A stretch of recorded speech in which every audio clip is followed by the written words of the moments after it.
കർത്താവിൻ്റെ പരിശുദ്ധമായ നാമം വാഴ്ത്തപ്പെടുമാറാകട്ടെ. കടന്നു വന്നിരിക്കുന്ന സഹോദരീ സഹോദരന്മാർക്കും കുഞ്ഞുങ്ങൾക്കും ശ്രേഷ്ഠനായ കർത്തൃദാസനും കർത്താവിൽ എൻ്റെ സ്നേഹവന്ദനം. സഭ ക്രമീകരിച്ച ഈ തിരുവചന പഠന പരമ്പരയുടെ ആദ്യത്തെ ദിവസം കടന്നു വന്ന് എല്ലാവരെയും ഓർത്ത് സ്തുതിക്കുന്നു. നമ്മളെ വളരെ ചിന്തനീയമായ ചില വിഷയങ്ങളിലേക്കാണ് പ്രവേശിക്കുവാൻ പോകുന്നത്.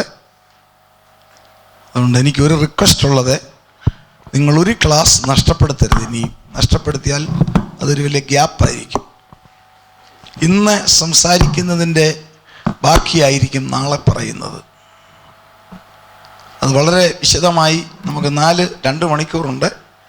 ഏതാണ്ട് ഞാൻ ആഗ്രഹിക്കുന്ന വിഷയങ്ങളുടെ ഒരു നല്ലൊരു ശതമാനം ഇവിടെ നിങ്ങളുടെ മുൻപാകെ സമർത്ഥിക്കുവാൻ സാധിക്കുമെന്ന് ഞാൻ കർത്താവിൽ ആശ്രയിക്കുന്നു. എല്ലാം തന്നെ വളരെ ഗൗരവമുള്ള വിഷയങ്ങളുമായിരിക്കും. നമ്മളുടെ മുഖ്യ ധ്യാന ഭാഗമായി വെളിപ്പാട് പുസ്തകം 4-ാം അധ്യായം 1-ാം വാക്യം വായിക്കാം. വെളിപ്പാട് പുസ്തകം 4-ാം അധ്യായം 1-ാം വാക്യം. അനന്തരം സ്വർഗത്തിൽ ഒരു വാതിൽ തുറന്നിരിക്കുന്നത് ഞാൻ കണ്ടു. കാഹളനാദം പോലെ എന്നോട് സംസാരിച്ചു കേട്ട ആദ്യത്തെ ശബ്ദം എന്നോട്, ഇവിടെ കയറി വരിക, മേലാൽ സംഭവിപ്പാനുള്ളത് ഞാൻ നിനക്ക് കാണിച്ചു തരാമെന്ന് കൽപ്പിച്ചു. ഇവിടെ കയറി വരിക, മേലാൽ സംഭവിപ്പാനുള്ളത് ഞാൻ നിനക്ക് കാണിച്ചു തരാം. പത്മോസ് ദ്വീപ് എന്ന് പറയുന്ന ആ പ്രത്യേക സ്ഥലത്ത് വെച്ച് യോഹന്നാൻ അപ്പോസ്തലനുണ്ടായ ദർശനമാണല്ലോ. വളരെ മനോഹരമായ ഒരു ലോകത്തിൽ നമ്മൾ ജീവിക്കുന്നു. 2014 ജൂലൈ. ഞാൻ കൺവെൻഷനിൽ പറഞ്ഞതുപോലെ സാങ്കേതിക സജ്ഞകളുടെ മണികിലുക്കം കേൾക്കുന്ന നാളുകളിലും സാങ്കേതിക സജ്ഞകളുടെ കുള്ളിലും നിങ്ങളിൽ പലരും ജീവിക്കുന്നു. നാം എല്ലാം ഒരു ടെക്നോളജിക്കൽ യുഗത്തിലാണ്. കമ്പ്യൂട്ടർ സയൻസ് ഇന്ന് ലൈഫ് കമ്പ്യൂട്ടറായിട്ട് മാറി. ആ സിസ്റ്റം ഇല്ലാത്തൊരു ജീവിതമില്ല എന്ന നിലയിൽ ലോകം ഉയർന്നു. മനുഷ്യൻ്റെ ബുദ്ധിയുടെ സന്തതിയാണ് ശാസ്ത്രം. ആ ശാസ്ത്രത്തിൻ്റെ സീമകൾ വളരെ വികസിച്ചു. അനുദിനം അവിശ്വസനീയമായ വിധത്തിൽ ആണ് ഡെവലപ്മെൻറ്റ്സ് നടക്കുന്നത്. ഞാൻ പറഞ്ഞല്ലോ, information technology, biotechnology, nano technology, medical technology. 4 technology ലോകത്തിൽ ഇങ്ങനെ മനുഷ്യവർഗത്തിന് വേണ്ടി പ്രവർത്തിച്ചുകൊണ്ട് അന്തരീക്ഷത്തെ, സൗരയൂഥത്തെ, ഗാലക്സിയെ, മറ്റ് ഗാലക്സികളെല്ലാം താണ്ടാൻ തുടങ്ങി. നക്ഷത്രങ്ങളുടെ ജാതകങ്ങൾ പോലും കുറിക്കുവാൻ ഇന്നത്തെ സയൻസ് തയ്യാറായി കഴിഞ്ഞു. ജനനത്തിന് പോലും കമ്പ്യൂട്ടർ അല്ലെങ്കിൽ സയൻസ്, ബയോണിക് ടെക്നോളജി. ഏത് വിധത്തിലുള്ള കുഞ്ഞു വേണം പറഞ്ഞാൽ മതി. ഏത് നിറം, മൂക്കെങ്ങനെ, കണ്ണെങ്ങനെ, ഡോക്ടറെ വേണോ, എഞ്ചിനീയറെ വേണോ, ഇതുപോലെ പാട്ടുകാരനെ വേണോ പറഞ്ഞാൽ മതി. ആ ടെക്നോളജിയുടെ പേരാണ് ബയോണിക് ടെക്നോളജി. മരിക്കുന്നതിനും കമ്പ്യൂട്ടർ സിസ്റ്റം. മരിക്കുക എന്ന് പറഞ്ഞാൽ ജീവിതത്തെ നീട്ടുക, അതിനും കമ്പ്യൂട്ടറായി. അല്ലെങ്കിൽ കമ്പ്യൂട്ടർ സയൻസും മെഡിക്കൽ സയൻസും ചേർന്ന് പ്രവർത്തിക്കുന്നു. 70-80 വയസ്സുള്ള ഒരാൾ, ആ ടെക്നോളജിയുടെ പ്രത്യേകത ടെലിമറൈസ് റിവേഴ്സ് ട്രാൻസ്ക്രിപ്റ്റേഷൻ എന്ന് പറയും. ഒരു പ്രത്യേക ട്രീറ്റ്മെൻറ്റ് കൊടുത്തു കഴിയുമ്പോൾ 80-കാരൻ അപ്പച്ചൻ നല്ല 1-ാം തരം 28. അത് കഴിഞ്ഞാൽ ഒരു 140 വർഷം കൂടെ ജീവിക്കാം. അതിൻ്റെ പേരാണ് ലൈഫ് എക്സ്റ്റൻഷൻ കൗണ്ടർ. അപ്പോൾ മനുഷ്യൻ്റെ ആയുസ് 220, 2024ലേക്കാണ്. അത്രമേൽ തയ്യാറായി. മിക്കവാറും അടുത്ത 2 വർഷത്തിനും അബുദാബിയിലുള്ള നിങ്ങൾക്കും കിട്ടിയേക്കാം. അതോ ഇപ്പോൾ കിട്ടിയോന്ന് എനിക്കറിയാൻ മേല. ജപ്പാനിലോടുന്ന കാറ് ഓടിച്ചുകൊണ്ടിരിക്കുമ്പോൾ ഡ്രൈവ് ചെയ്യുന്നയാളിൻ്റെ ECG മോണിറ്റർ ചെയ്യുന്ന കാറ്. ടെക്നോളജി അത്ര വലുതായി. ഓടിച്ചുകൊണ്ടിരിക്കുന്നയാളിൻ്റെ ECG അത് മോണിറ്റർ ചെയ്തോളും. എന്തെങ്കിലും വേരിയേഷൻ ഉണ്ടെങ്കിൽ വണ്ടി അവിടെ നിൽക്കും. എന്തിന് നമ്മുടെ കൊച്ചി കേരളത്തിൽ ഓടുന്നൊരു കാറുണ്ട്, ഓടിച്ചുകൊണ്ടിരിക്കുന്ന ആൾ 2 മണിക്കൂർ തുടർമാനമായിട്ട് ഓടിച്ചാൽ ഇഞ്ചിന് മനസ്സിലാകും എന്നെ കൈകാര്യം ചെയ്യുന്നയാൾ 2 മണിക്കൂറായി പണി തുടങ്ങിയിട്ട് ഇനി ഇങ്ങനെ വിട്ടാൽ ആക്സിഡൻ്റ് ഉണ്ടാകും. ഉടൻ ഡാഷ്ബോർഡിൽ ഒരു കപ്പ് ശാസ്ത്രം തെളിയും. അതിൻ്റെ അർത്ഥം അച്ചായൻ ഒരു കപ്പ് കാപ്പ് കുടിച്ചിട്ട് ഇനി ഓടിച്ചാൽ മതി, ഇല്ലേ ആക്സിഡൻറ്റ്. എന്നിട്ടും പുള്ളി ഓടിക്കുകയാണ്. ഇഞ്ചൻ പറയും, ഓടിച്ചു, എന്നെ എത്ര ചവിട്ടിയാലും ഞാൻ 20 കിലോമീറ്റർക്കുള്ളിൽ ഓടത്തില്ല, അല്ലേ പോയി കാപ്പ് കുടിച്ചിട്ട് പോവാ. നമ്മുടെ കേരളത്തിൽ വരെ ഇങ്ങനത്തെ സിസ്റ്റം വന്ന ഒരു ലോകത്തിൽ നിങ്ങൾ ജീവിക്കുമ്പോൾ അതിസുന്ദരമെന്ന് തോന്നുന്നെങ്കിലും വളരെ ഭയങ്കരമായ ഒരു മറുവശത്തിലാണ് ഈ ലോകം പൊയ്ക്കൊണ്ടിരിക്കുന്നത്. ഒന്ന്, ഈ ലോക അന്തരീക്ഷം മുഴുവൻ വിഷമയമായി. 2, കാലാവസ്ഥ മുഴുവൻ മാറി. 3, മനുഷ്യവർഗത്തിൻ്റെ സ്വഭാവത്തിൽ എന്തോ കഴിഞ്ഞ 20 വർഷത്തിനിടയ്ക്ക് ഭയങ്കരമായ മാറ്റം. കൊച്ചുകുട്ടികൾ മുതൽ വലിയ ആളുകൾ വരെ ആളുകളുടെ സ്വഭാവത്തിൽ വലിയ മാറ്റം, പെരുമാറ്റത്തിൽ ബിഹേവിയർ സയൻസ് ഉണ്ട്. അവർ പറയുന്നത് ഇതെന്താണെന്നറിയാൻ മേല, കാട്ടുമൃഗങ്ങളെപ്പോലെ മനുഷ്യനാകുന്നു. മനുഷ്യരുടെ പെരുമാറ്റത്തിൽ ഭയങ്കര മാറ്റം. കുടുംബജീവിതം എന്ന് പറയുന്നത് ചുരുങ്ങി നാമമാത്രമായി കഴിയുന്നു. രാഷ്ട്രീയഗോളം അതിനേക്കാൾ പ്രക്ഷുബ്ധം. നിങ്ങൾക്കറിയാമല്ലോ, രാഷ്ട്രീയഗോളം വളരെ പ്രക്ഷുബ്ധമാണ്. സമാധാനമുള്ള ഒറ്റ രാജ്യമില്ല. അങ്ങനെ ഈ നാനാവിധത്തിൽ പ്രകൃതി മാറുന്നു. മാരകമായൊരു വൈറസ് ഇറങ്ങിക്കഴിഞ്ഞു 2007. ഇതെല്ലാം കൂടെ ചിന്തിച്ചു കഴിയുമ്പോൾ ഒരു കാര്യം മനസ്സിലാകും, ഈ സിസ്റ്റം തീരാൻ പോവുക. അതിനാണ് ഞങ്ങൾ വിളിച്ചു പറയുന്നത് കൃപായുഗം തീരുക. എന്താ നമ്മളതാണ് പഠിക്കാൻ പോകുന്നത്. ഏതാണ് ഈ സിസ്റ്റം? ഈ സിസ്റ്റം എന്ന് പറയുന്നത് നിങ്ങളും ഞാനും ജീവിക്കുന്നത് 4ാമത്തെ സിസ്റ്റത്തിലാണ്. ഈ നോട്ടീസിൽ കണ്ട പോലെ തന്നെ നമ്മൾ ആ വിഷയത്തിലേക്ക് വരികയാണ്. ആദത്തിനെ സൃഷ്ടിച്ചിട്ട് 6000 വർഷമായി. ആദത്തിനെ സൃഷ്ടിച്ചത് ഏദൻ തോട്ടത്തിലും അല്ല, ഏദന് പടിഞ്ഞാറാ. അതാ ശാസ്ത്രം കണ്ടുപിടിച്ചത് എത്യോപ്യ. തിരുവചനം പറയുന്നു, നിലത്തിലെ പൊടി കൊണ്ട് യഹോവയായ ദൈവം മനുഷ്യനെ സൃഷ്ടിച്ചിട്ട് അവൻ്റെ മൂക്കിൽ ജീവശ്വാസം ഊതി മനുഷ്യൻ ജീവനുള്ള ദേഹിയായി. അനന്തരം സൃഷ്ടിച്ച ശേഷം കിഴക്കേതിനിൽ ദൈവം ഒരു തോട്ടം നിർമ്മിച്ചു. ആ ഏദനെന്ന് പറയുന്നതാണ് യൂഫ്രട്ടീസ് ടൈഗ്രീസ് നദികളുടെ സംഗമസ്ഥാനത്ത് നിരന്നു കിടക്കുന്ന മനോഹരമായിരുന്ന ബാബിലോൺ. അവിടെയായിരുന്നു ഏദൻ.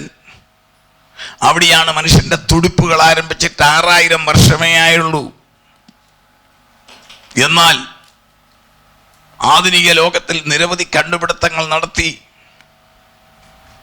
പഠിക്കുന്ന പല കുട്ടികൾക്ക് ചിന്താക്കുഴപ്പം ഉണ്ടാക്കുന്ന സംഭവങ്ങളാണ്. 35 ലക്ഷം വർഷം പഴക്കമുള്ള ഫോസിൽ കിട്ടിയിട്ടുണ്ട്. കെനിയോ ആന്ത്രോപോസ് പ്ലാറ്റിപ്പോസ് അതിൻ്റെ പേര്. 40 ലക്ഷം വർഷം പഴക്കമുള്ള ഫോസിലുണ്ട്. 1 ലക്ഷത്തിനപ്പുറം വർഷം പഴക്കമുള്ള ചെടിയുടെ വേര് കണ്ടു ലോമോട്ടിൽ ടാൻസാനിക്ക. അത് കാർബൺ ടെസ്റ്റിൽ പറയുന്നു 1 ലക്ഷം വർഷം.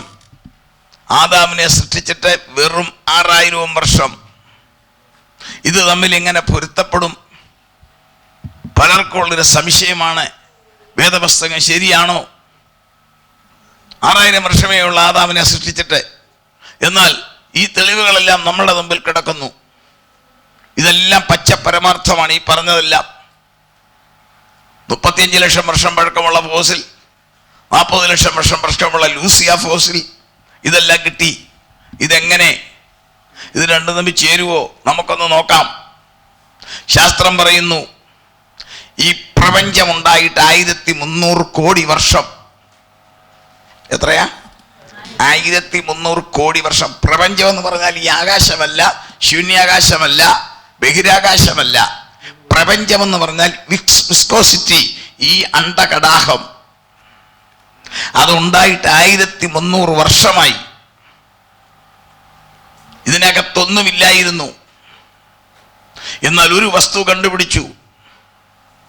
ഒരു വലിയ തീഗോളം ഹൈഡ്രജൻ ഇങ്ങനെ കത്തി ഹീലിയമായിട്ട് മാറിക്കൊണ്ടിരുന്നു. ആ തീഗോളത്തിന് ശാസ്ത്ര സയൻസ് ഇട്ടിരിക്കുന്ന പേരാണ് യെൽം, YELM. ഈ പ്രപഞ്ചത്തിൽ ഒരു പടുകൂറ്റൻ തീഗോളം ഇങ്ങനെ കത്തിപ്പൊക്കൊണ്ടിരുന്നു. ഈ ഭൂമിയുടെ ഉൽപ്പത്തിയെ കുറിച്ച് 5 തിയറിയാണ് ലോകത്തിലുള്ളത്. 5 പേരിൽ അറിയപ്പെടുന്നുവെങ്കിൽ തത്വത്തിൽ ഒന്ന് തന്നെയാ. ഭൂമിയുടെ ഉൽപ്പത്തിയെ കുറിച്ച് പറയുന്ന തിയറിയാണ് 1 nebular hypothesis theory, 2 planetesimal theory, 3 എക്സ്പ്രക്റ്റീവ് universal theory, 4 Russian Russell theory, 5 big bang theory. ലോകം പൊതുവെ അംഗീകരിച്ചിരിക്കുന്നതും നമ്മൾ കുട്ടികൾ പഠിക്കുന്നതും ശാസ്ത്രലോകം ഫോളോ ചെയ്യുന്നതും ബിഗ് ബാങ് തിയറി. ഇതെല്ലാം ശരിയാ, ഒന്നും തെറ്റല്ല, എല്ലാം ഓരോ കോണിൽ നിന്ന് കാണുന്നതെന്ന് മാത്രം. ഈ ബിഗ് ബാങ് തിയറി കേട്ടുകൊള്ളുക. എന്താ? 530 കോടി വർഷം മുമ്പ് ഒരു വലിയ ശബ്ദത്താൽ ഒരു സ്ഫോടനമുണ്ടായി. 530 കോടി വർഷം മുമ്പ്. ഓർത്തോണം, ആദാമിനെ സൃഷ്ടിച്ചത് എത്ര? 6000. 530 കോടി വർഷം മുമ്പ് ഒരു വലിയ ശബ്ദത്താൽ ഒരു സ്ഫോടനം. ആ സ്ഫോടനത്തിൽ തീഗോളം, യെൽമെന്ന് പറഞ്ഞ തീഗോളം പൊട്ടിത്തെറിച്ചു.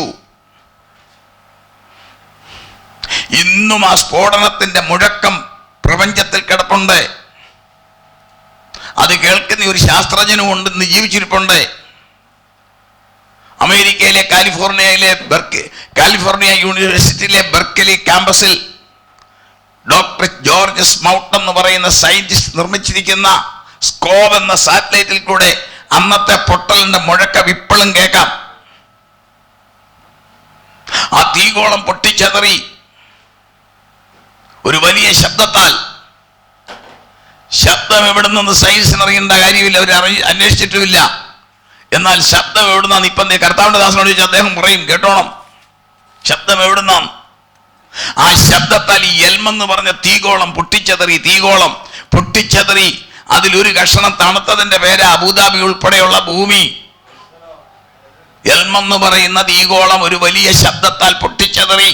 ശബ്ദം എവിടുന്നുണ്ടായി? 29 സങ്കീർത്തനം 7 വാക്യത്തിൽ വായിക്കുമ്പം വലത്തെ കര ഉയർത്തി ദൈവത്തെ ഒന്ന് സ്തുതിച്ചേക്കണം എല്ലാവരും. 29 സങ്കീർത്തനം 7.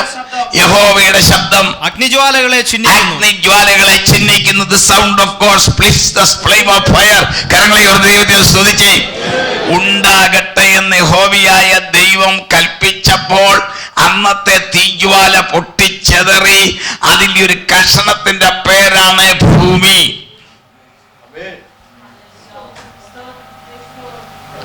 മറ്റൊരു കണ്ടുപിടുത്തം നടത്തി.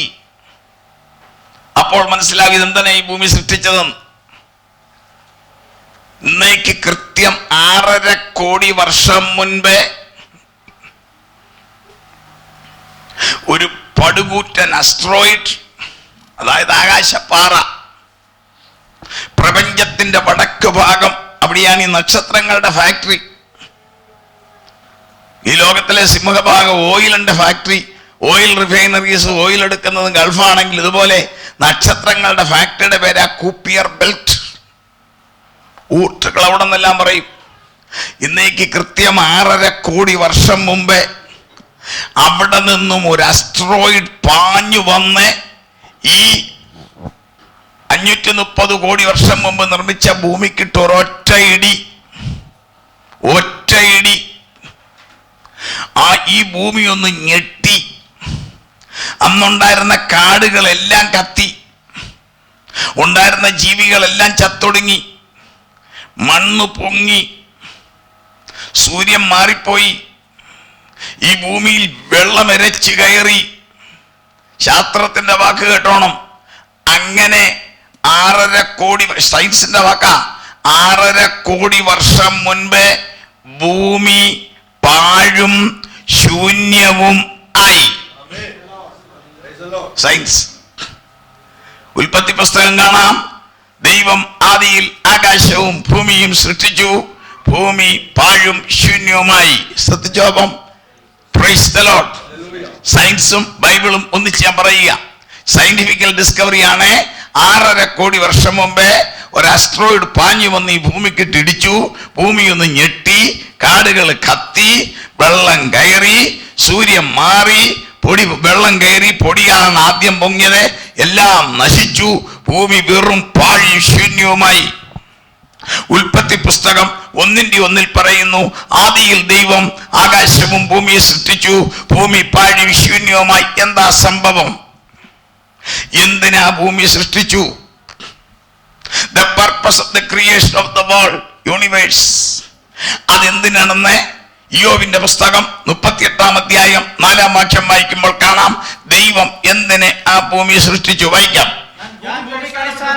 യെസ്, നീ ഭൂമിക്ക് അടിസ്ഥാനം ഇട്ടപ്പോൾ നീ എവിടെയായിരുന്നു? നിനക്ക് വിവേകമുണ്ടെങ്കിൽ പ്രസ്താവിക്കാം. അടുത്ത വാക്യം. അതിന്റെ അളവ് നിയമിച്ചവനാർ? അടുത്ത വാക്യം. നീ അറിയുന്നുവോ? അല്ല, അതിന് അളവ് നൂൽ പിടിച്ചവനാർ? യെസ്.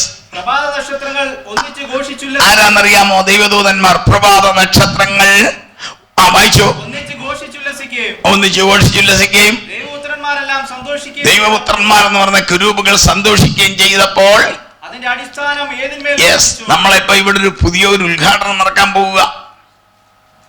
ഒരു നാട കെട്ടി ഉദ്ഘാടനം ചെയ്യുന്ന വിശിഷ്ട അതിഥി ഇങ്ങോട്ട് വന്ന് നാട മുറിക്കുമ്പം നിൽക്കുന്ന നമ്മളെല്ലാം കൈയടിക്കുന്നത് പോലെ ദൈവദൂതന്മാരും കെരൂബുകളും ആർത്ത് സന്തോഷിച്ചപ്പോൾ ദൈവം ഈ ഭൂമിക്ക് അടിസ്ഥാനമിട്ടു. എന്തിനെ? മനുഷ്യർക്ക് വേണ്ടിയല്ല.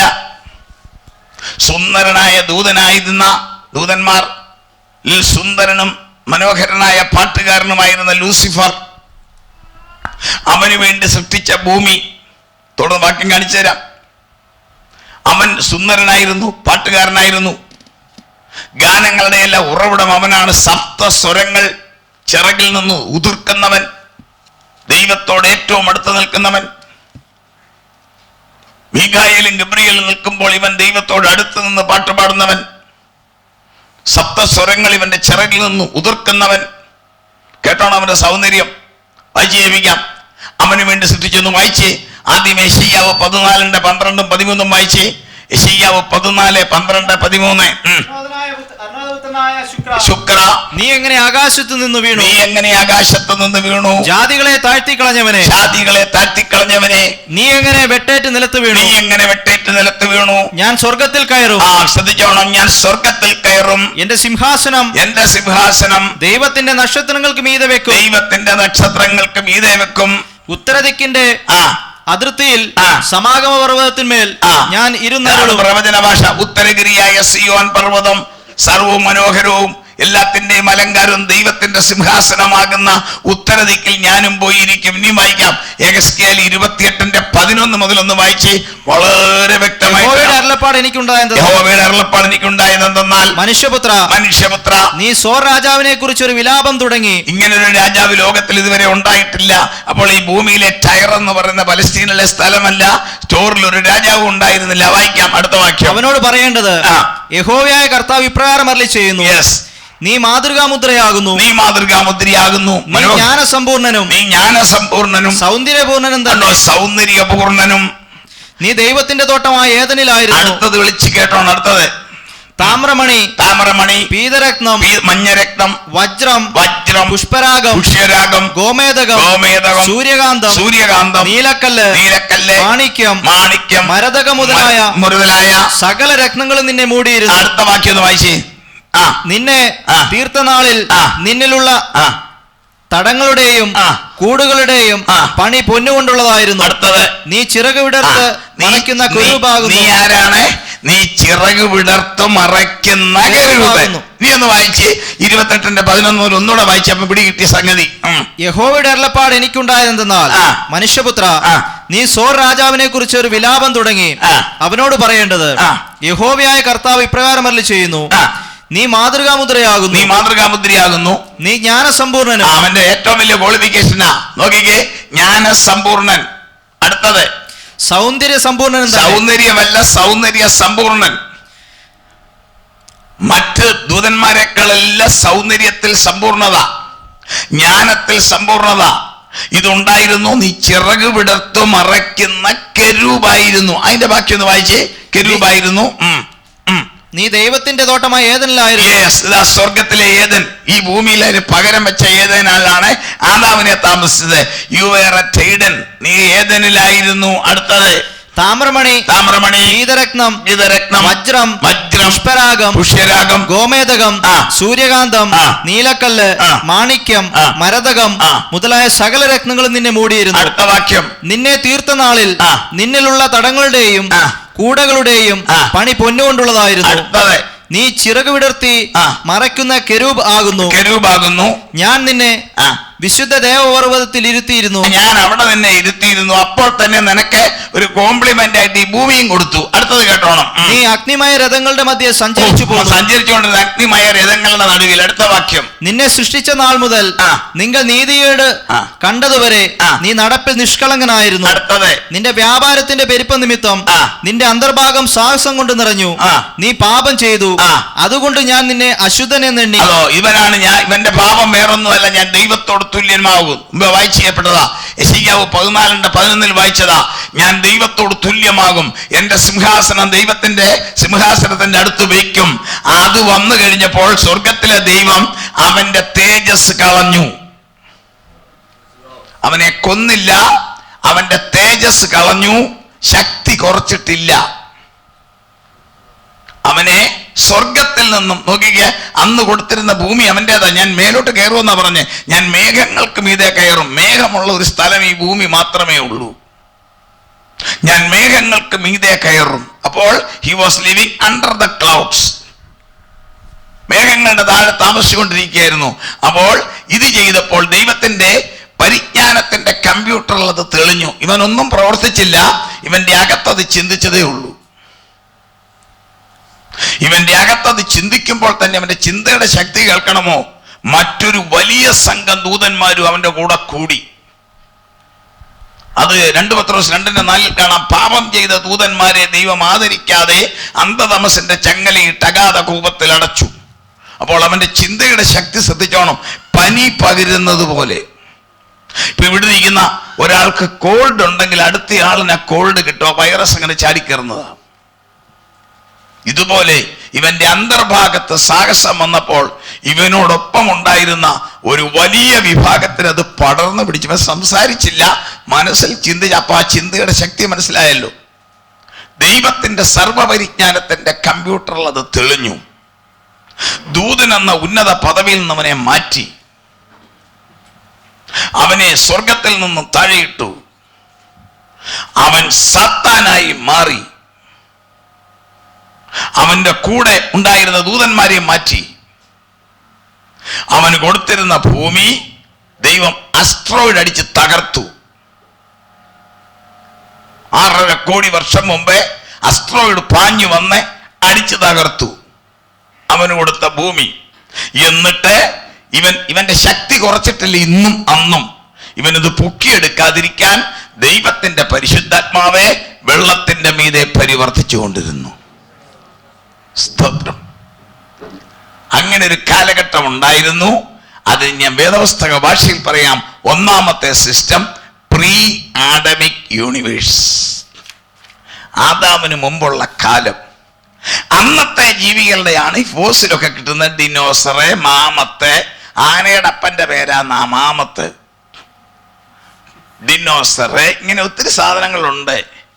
ഒരുപാട് ഫോസിലുകളൊക്കെ ഇംഗ്ലണ്ടിൽ ചെന്നാൽ കാണാം, നിരത്തി വെച്ചിട്ടുണ്ട്. അതിന് ഇത്ര മില്യൺ ഇയേഴ്സ് എന്നൊക്കെ എഴുതിയിട്ടുണ്ട്. അതെല്ലാം കറക്റ്റാ. ഇത് അന്നത്തേതാ.